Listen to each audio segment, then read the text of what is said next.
Fascist Sheikh হাসিনার 15 বছর দীর্ঘ শাসন আমলে ভারত সরকার তার সাথে বিশেষ সম্পর্ক বজায় রেখে বাংলাদেশের গণতন্ত্রকামী মানুষের প্রতি কি কি অন্যায় আচরণ করেছে, বাংলাদেশের এই অভাবনীয় জাতীয় ঐক্যকে সংহত না করে তারা শুরু করেছে অনুগ্রহ লাভের সেই পুরনো দেন দরবার, তথাকথিত বন্ধুত্ব রক্ষার প্রচেষ্টা, শক্ত অবস্থান গ্রহণের দুর্বলতা, ইন্ডিয়া প্রশ্নে দৃশ্যমান বিভক্তি প্রকাশের কারণে শত্রুপক্ষ আজ আবার পুরনো কায়দায় বাংলাদেশকে কোণঠাসা করার হীন চেষ্টায় সর্বশক্তি প্রয়োগ করে বিজয়ী জনতার উপরে ঝাঁপিয়ে পড়েছে। কিন্তু ভারত কেন এই সুযোগটা পেল? প্রচারণার পাশাপাশি যুদ্ধংদেহী মনোভাব প্রদর্শনের জন্য তার সমস্ত রাজনৈতিক দল, কংগ্রেস, তৃণমূল সহ এমনকি তাদের কমিউনিস্ট পার্টিগুলো সহ সকল প্রতিষ্ঠানকে একত্রিত করতে পারলেও বাংলাদেশের সকল ফ্যাসি বিরোধী রাজনৈতিক দল শক্তি একটা জায়গায় পৌঁছাতে পারেনি। এই দুর্বলতাই প্রিয় মাতৃভূমিকে আবার ইন্ডিয়ার মতো হিংস্র নেকড়ের হুমকির মুখে ঠেলে দিয়েছে। এই ব্যর্থতা বাংলাদেশের সকল রাজনৈতিক দলের।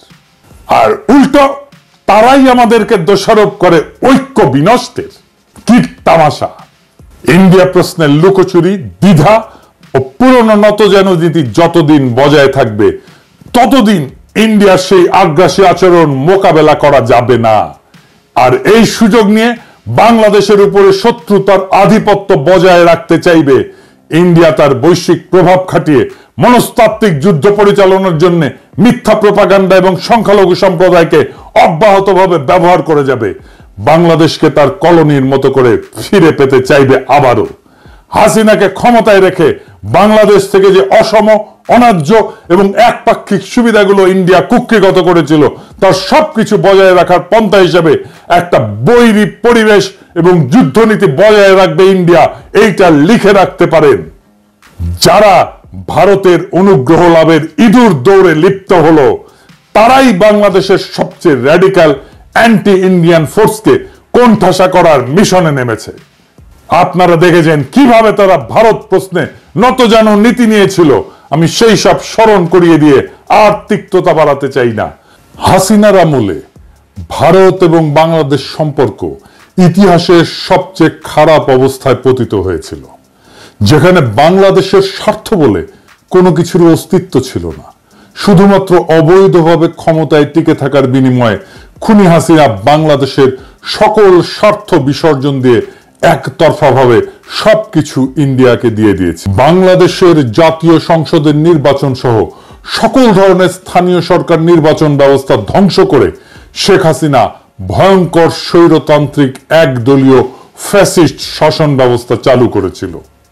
সেই ব্যবস্থাকে ইন্ডিয়া প্রতিবেশী দেশের আভ্যন্তরীণ বিষয় বলে প্রশ্রয় দিয়েছে এবং গণতান্ত্রিক এবং মুক্ত বিশ্বকে এমন অপরাধমূলক আচরণের বিরুদ্ধে কথা বলতে এবং প্রশ্ন তুলতে বাধা দিয়েছে।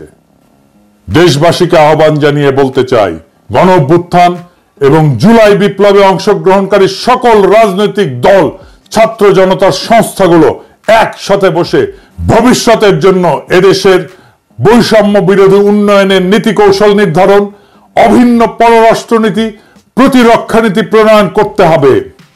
এটাই হবে আমাদের ঐক্যের ভিত্তি।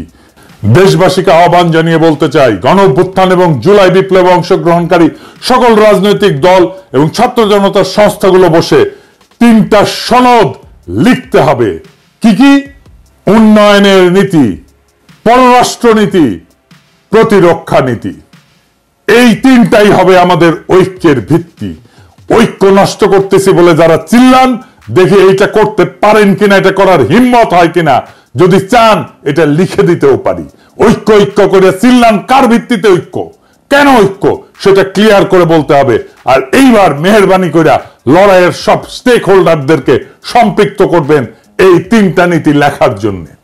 এই 3টা নীতি বা 3টা সনদ লেখার জন্য জাতীয় ঐক্য তখনই সম্ভব হবে যখন একটা লিখিত বা অলিখিত চুক্তি বা সনদ বা চার্টার থাকে। নবী করিম পিস বি আপন হিম একটা চার্টার করছিলেন, মদিনা সনদ। এইরকম একটা সনদ বানান।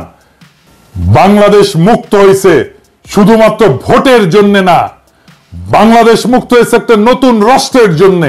এটা আমাদের জাতীয় মর্যাদা, স্বাধীনতা এবং ভবিষ্যৎ প্রজন্মের জন্য এই লড়াইয়ে আমরা জয়ী হবই।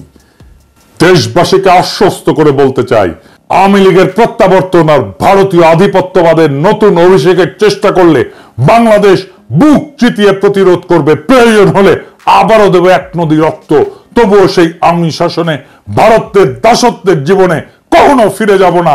হয় মুক্ত স্বাধীন মাতৃভূমি অথবা মৃত্যু, এর মাঝামাঝি আর কিছু না।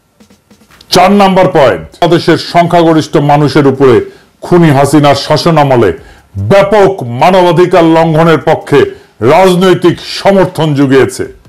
বিশ্ব পরিমণ্ডলে অপরাধীর পক্ষে দাঁড়িয়েছে ভারত রাষ্ট্র।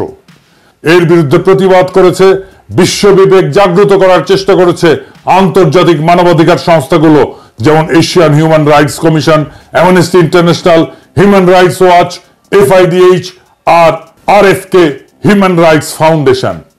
বিরোধী দলগুলো এবং রাজনৈতিক ভিন্ন মতাবলম্বীদের দমন করতে এমন হাজার হাজার নেতাকর্মীদের বিরুদ্ধে মিথ্যা মামলা মোকদ্দমা দিয়ে তাদেরকে নিষ্ক্রিয় করা হতো। শুধু তাই না, গ্রেপ্তারকৃত বিরোধী নেতাকর্মীরা হেফাজতের নির্যাতনের শিকার হতেন। অনেকে কারাগারে চিকিৎসার অভাবে এবং নির্যাতনে মারা গেছেন। বিরোধী দলীয় সমাবেশ এবং আন্দোলনের উপরে সরকার সমর্থিত বাহিনী নিয়মিতভাবেই সংঘবদ্ধ হামলা করেছে এবং সকল ক্ষেত্রে এইসব অপরাধীরা বিচার থেকে রেহাই পেয়েছে। আইন শৃঙ্খলা বাহিনী, বিশেষ করে র্যাব এবং পুলিশ অজস্র বিচার বহির্ভূত হত্যাকাণ্ড ঘটিয়েছে। ক্রসফায়ার বা বন্দুকযুদ্ধ নামের ঘটনাগুলোতে বহু বিরোধী দলের নেতা কর্মী প্রাণ হারিয়েছেন। বিরোধী দলের নেতাকর্মী, সাংবাদিক, নাগরিক সমাজের অজস্র নেতাকর্মীদের গুম করা হয়েছে এবং এই কাজে নীরব সমর্থন জানিয়েছে সব সময় ভারত রাষ্ট্র। 5 নাম্বার পয়েন্ট, সাংবাদিক এবং মানবাধিকার কর্মীদের উপরে ডিজিটাল সিকিউরিটি অ্যাক্ট ব্যবহার করে হয়রানি এবং গ্রেপ্তারের ঘটনা অহরহই ঘটেছে। মুক্ত সাংবাদিকতা এবং মত প্রকাশের স্বাধীনতাকে কঠোরভাবে দমন করা হয়েছে। সরকারের বিরুদ্ধে সমালোচনা করা ব্যক্তিদেরকে গ্রেপ্তার করা, আটককৃতদের নির্যাতনের শিকার হওয়ার ঘটনা ছিল নিত্য নৈমিত্তিক বিষয় এবং অসংখ্য মানুষকে দেশ ছাড়া করা হয়েছে। মানবাধিকার রক্ষা করতে চাওয়া ব্যক্তি এবং সংস্থাগুলোকে নিয়মিত হুমকি, নজরদারি এবং প্রশাসনিক হয়রানির মুখোমুখি হতে হয়েছে। মানবাধিকার সংস্থা অধিকারকে বন্ধ করে দেওয়া হয়েছে। শুধু রাজনৈতিক সমর্থনই না, খুনি হাসিনা দমন পীড়নের মাধ্যমে ছলে বলে কৌশলে বিরোধী দলের অংশগ্রহণের সুযোগ নিঃশেষ এবং নিশ্চিহ্ন করা হয়েছিল। জনপ্রশাসন, পুলিশ, সেনাবাহিনী বিচার ব্যবস্থাকে যথেচ্ছ ব্যবহার করে ভোট কারচুপি এবং জালিয়াতির মাধ্যমে বারে বারে নিজেদেরকে বিজয়ী ঘোষণা করেছিল ফ্যাসিস্ট আওয়ামী লীগ। আর শেখ হাসিনার সেই অবৈধ সরকারকে কে প্রথম স্বীকৃতি প্রদান করবে বা বৈধতা দেবে তা নিয়ে তীব্র প্রতিযোগিতায় লিপ্ত হতো ইন্ডিয়া এবং চীন। এক্ষেত্রে কর্তৃত্ববাদী চীনের সাথে তথাকথিত বৃহত্তর গণতন্ত্রের দেশ ইন্ডিয়ার আচরণের বিন্দুমাত্র পার্থক্য ছিল না। পেশাদার বাংলাদেশে এসে চাকরি করে এবং রেমিটেন্স পাঠায় ভারতে। শুধু পানি নির্ভরতাই নয়, বাংলাদেশের খাদ্য, বিদ্যুৎ, জ্বালানি নিরাপত্তা ধ্বংস করে দেওয়া হয়েছে। এর সবকিছুই ইন্ডিয়ার স্বার্থের অধীনে অনুকূলে তাদের পদতলে অর্পণ করেছে ফ্যাসিস্ট শেখ মুজিবের কন্যা খুনি হাসিনা এবং তার দল আওয়ামী লীগ। এই সবকিছু মিলিয়ে ইন্ডিয়ার অন্যায় এবং অন্যায্য আচরণের অজস্র ঘটনা এবং অভিযোগ বিভিন্ন জাতীয় এবং আন্তর্জাতিক সংস্থা এবং বিশেষজ্ঞদের পর্যবেক্ষণে উঠে এসেছে, যে কারণে বাংলাদেশের উন্নয়ন, গণতন্ত্র, মানবাধিকার পরিস্থিতি নিয়ে সর্বমহলে উদ্বেগ সৃষ্টি হয়েছিল। এই পটভূমিতেই সংগঠিত হয় জুলাই বিপ্লব। জুলাই বিপ্লবের লক্ষ্য ছিল হাসিনার উৎখাত শুধু নয়, বাংলাদেশে ভারতীয় আধিপত্যবাদের অবসান এবং রাষ্ট্রকে নতুনভাবে পুনর্গঠন করা। রক্তাক্ত জুলাই গণ অভ্যুত্থানের পর বাংলাদেশের মানুষ শুধু শেখ হাসিনার ফ্যাসিবাদী শাসনের কবল থেকে মুক্তিই পায়নি, একই সঙ্গে স্বাধীনতার স্বাদ গ্রহণ করেছে।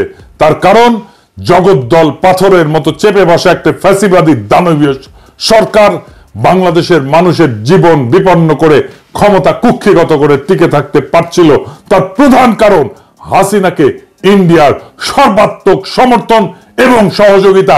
এই সত্য যারা অস্বীকার করে তারা বাংলাদেশের শত্রু। বাংলাদেশের স্বার্থ, স্বাধীনতা এবং মর্যাদাকে গুড়িয়ে দিয়ে শেখ হাসিনা কার্যত আমাদেরকে ইন্ডিয়ার উপনিবেশ বানিয়ে রেখেছিল। বাংলাদেশের প্রত্যেকটি মানুষের কাছে এই সত্য এতই স্পষ্ট ছিল যে শেখ হাসিনার পলায়নের পর বাংলাদেশের মানুষের সামনে ইন্ডিয়া প্রশ্নে একটা অভূতপূর্ব জাতীয় ঐক্যমতের আবির্ভাব ঘটেছে। সফল গণ অভ্যুত্থান সম্পন্ন হওয়ার পরপরই আগস্ট মাসের শেষ ভাগে উজানে পানি ছেড়ে দিয়ে বাংলাদেশের একটি অংশ প্লাবিত করে বিপ্লব পরবর্তী মুহূর্তে একটা বিপর্যস্ত অবস্থার মধ্যে ঠেলে দিয়েছিল ইন্ডিয়া।